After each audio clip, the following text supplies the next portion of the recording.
Hi, welcome to random reactions. ഇന്ന് വന്നിട്ട് നമുക്ക് അമൃത സുരേഷിനെ പറ്റി സംസാരിക്കാം. അമൃത സുരേഷും ബാലയും തമ്മിലുള്ള ഇഷ്യൂസ് കുറച്ച് ദിവസമായിട്ട് ഇങ്ങനെ സോഷ്യൽ മീഡിയയിൽ കടന്നു പോകുന്നോണ്ടിരിക്കുകയായിരുന്നല്ലോ.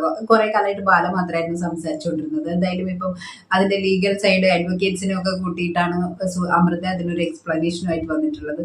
നമുക്ക് എന്തായാലും ഇന്നത്തെ വീഡിയോയിൽ അതിനെപ്പറ്റി ചർച്ച ചെയ്യാമെന്ന് വിചാരിക്കും. നമുക്ക് വീഡിയോയിലേക്ക് പോകാം.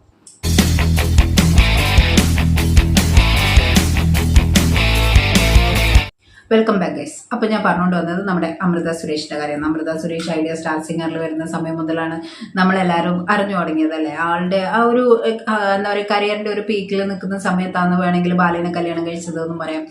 അപ്പം അങ്ങനെ ഒരു സിറ്റുവേഷനിൽ ഉണ്ടായിരുന്നു. അത് കഴിഞ്ഞ് അവരുടെ ലൈഫ് ഒക്കെ നമ്മളെല്ലാവരും തന്നെ കണ്ടതാണ്. അത് കഴിഞ്ഞ് അവർ ഡിവോഴ്സ് ആയതും പിന്നെ ഗോപി സുന്ദറിൻ്റെ ആയിട്ടുള്ള റിലേഷനിലേക്ക് പോയതും ഒക്കെ എല്ലാം എന്താ പറയുക മാധ്യമങ്ങൾ വളരെയധികം എടുത്ത് എൻജോയ് ചെയ്ത കുറേ കാര്യങ്ങളാണല്ലോ. അതെന്താ പറയുക റിലേറ്റീവ്സിൻ്റെ പേഴ്സണൽ ലൈഫിലേക്ക് അവരുടെ എന്താ പറയുക പേഴ്സണൽ ലൈഫ് കുത്തിപ്പൊക്കി കൊണ്ടുവരിക, അതൊക്കെ ഒരു എന്താ പറയുക സോഷ്യൽ മീഡിയ ഒക്കെ വളരെയധികം ആഘോഷിക്കുന്ന ഒരു സംഭവം തന്നെയാണെന്ന് വേണമെങ്കിൽ പറയാം.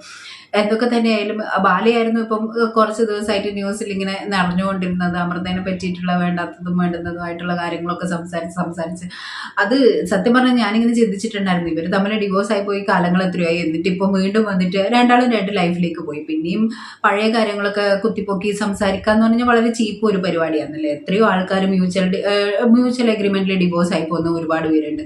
ആരും ഇങ്ങനത്തെ കോപ്രായങ്ങളൊന്നും കാണിക്കുന്നത് ഞാൻ എന്തായാലും കണ്ടിട്ടില്ല. നമ്മളിപ്പം റീസെന്റ് കണ്ട എന്താ ഡേഞ്ചറസ് ഫിറോസും സജ്നിയും അവരുടെ ഡിവോഴ്സ് കേസ് ആയാലും അവരെത്ര മാന്യമായിട്ട് അത് ഡീൽ ചെയ്തതല്ലേ.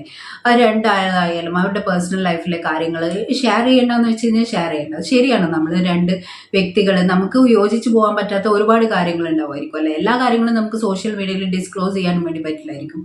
അപ്പൊ അങ്ങനെയുള്ള കാര്യങ്ങൾ സംസാരിക്കേണ്ട ആവശ്യമില്ല സത്യം പറഞ്ഞാൽ. ഇത് അപ്പുറം ഇപ്പുറവും വെറുതെ ചളിവാരി എറിഞ്ഞ് അങ്ങനത്തെ ഒരു പരിപാടിക്ക് നിൽക്കാത്തത് തന്നെയാണ് മാന്യതാണെന്ന് എനിക്ക് ഫീൽ ചെയ്തിട്ടുള്ളത്. എന്തായാലും അമൃത ഈ വിഷയത്തിൽ ഇത്രയും കാലം സംസാരിക്കാതിരുന്നതും ആ ഒരു കാരണം കൊണ്ട് തന്നെയാണെന്നാണ് ഞാൻ വിചാരിക്കുന്നത്. ആള് സോഷ്യൽ മീഡിയയിലേക്ക് വെറുതെ അവരുടെ ഫാമിലി മാറ്റേഴ്സ് സോഷ്യൽ മീഡിയയിൽ വെറുതെ ഡ്രാഗ് ചെയ്ത് കൊണ്ടുവന്നിട്ട് ആൾക്കാരെല്ലാവരും കൂടി അതിനെ കീറിമുറിച്ച് പരിശോധിക്കണ്ട എന്നുള്ള ഒരു ഇന്റൻഷൻ കൊണ്ടായിരിക്കാം ആൾ ഇതിന് ഇത്രയും കാലം പ്രതികരിക്കാതിരുന്നത് എന്നാണ് എനിക്ക് തോന്നിയിട്ടില്ല. എന്തായാലും അതൊരു നല്ല ഡിസിഷൻ ആയിരുന്നു. കാരണം ഒരു അമ്മ എന്നുള്ള നിലക്ക് ഒരു മകളുണ്ട്. അപ്പം എല്ലാവരുടെയും ഫ്യൂച്ചറിനെ ബാധിക്കുന്ന ഒരു കാര്യമാണ്. അപ്പം വെറുതെ എങ്ങനെയായാലും നമ്മൾ ഒരു വിഷയം ഒരു സോഷ്യൽ മീഡിയയിൽ ഒരു പബ്ലിക് പ്ലാറ്റ്ഫോമിലേക്ക് എത്തുന്ന സമയത്ത് രണ്ട് പക്ഷത്തും പറയാൻ എങ്ങനെയായാലും ആൾക്കാരുണ്ടാവും അല്ലെ.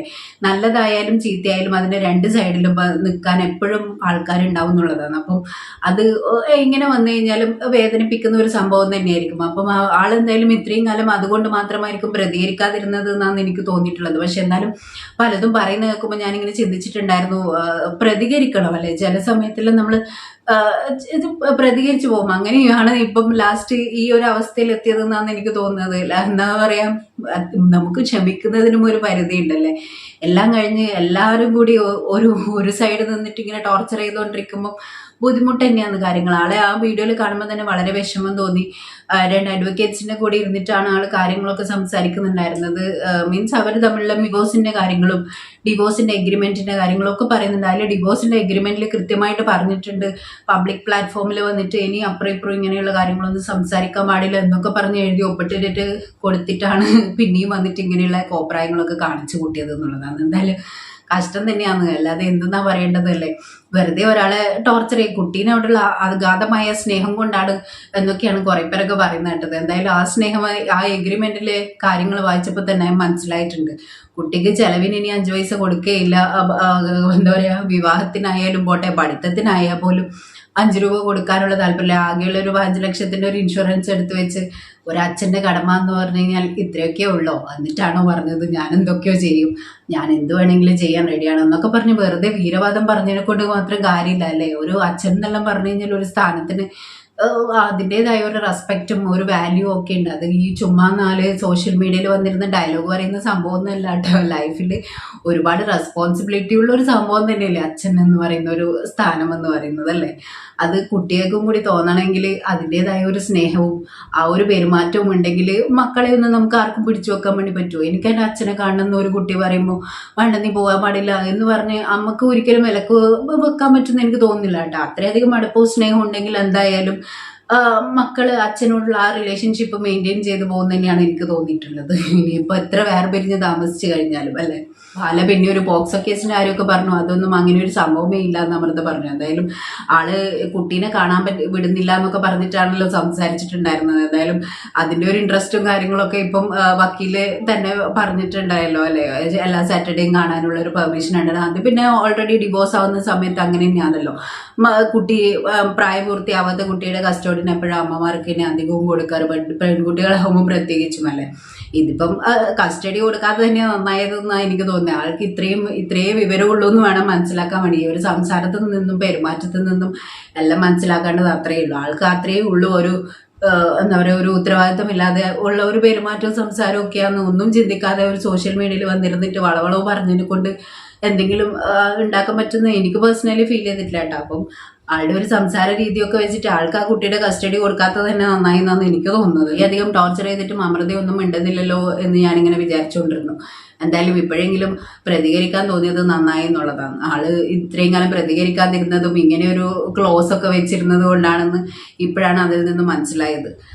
എന്തൊക്കെ തന്നെയായാലും ഇപ്പോഴെങ്കിലും ഈ ഒരു സംഭവം ചെയ്തത് നന്നായി. ഇനിയെങ്കിലും ഇവിടെ വായടങ്ങി നിൽക്കും എന്ന് നമുക്ക് പ്രതീക്ഷിക്കാം. അത്രയല്ലേ പറയാൻ പറ്റൂ. ഇത്രയും ക്ലോസും കാര്യങ്ങളൊക്കെ വെച്ചിട്ട് ഇങ്ങനെ ഒരു എഗ്രിമെന്റിന്റെ കാര്യമൊന്നും ആൾ ഇതുവരെ പബ്ലിക്കിൽ പറയുന്നൊന്നും കേട്ടിട്ടുണ്ടായിരുന്നില്ലല്ലോ. ഇതൊക്കെ നേരത്തെ കേട്ടിരുന്നെങ്കിൽ ആരും ബാലനെ സപ്പോർട്ട് ചെയ്യാൻ പോകില്ലായിരുന്നു എന്നാണ് എനിക്കിപ്പോൾ തോന്നുന്നത് കേട്ടോ. അതൊക്കെ തന്നെയായാലും കറക്റ്റ് സമയത്ത് അമൃത വന്ന് ബാലയുടെ വായടപ്പിച്ചു എന്ന് പറയുന്നതായിരിക്കും നല്ലത്. ഇനി അങ്ങോട്ടും അവർക്ക് നല്ലൊരു ലൈഫ് ഉണ്ടാവട്ടെ, അത്രയേ ഉള്ളൂ. എന്തിനാണ് ഇങ്ങനെ ഒരാളെ അവരവരുടെ രണ്ടാക്കും രണ്ട് ലൈഫായി പിന്നെ എന്തിനാണ് കഴിഞ്ഞ കാര്യങ്ങളൊക്കെ പറഞ്ഞ് ടോർച്ചർ ചെയ്തുകൊണ്ടിരിക്കുന്നത് അല്ലേ? അതിൻ്റെ ഒന്നും ഒരു ആവശ്യമില്ല. നല്ലൊരു ലൈഫ് ഉണ്ടാവട്ടെ ആൾക്ക്. ആ വീഡിയോയിൽ കണ്ടപ്പോൾ എനിക്ക് സത്യം പറഞ്ഞാൽ സങ്കടം തോന്നി. ആള് യൂട്യൂബിലൊന്നും അധികം ആക്റ്റീവ് അല്ല. വിഷയം വന്നതുകൊണ്ടാണ് ആൾ യൂട്യൂബിലൊരു വീഡിയോ ഇട്ടത് എന്നാണ് എനിക്ക് തോന്നുന്നത്.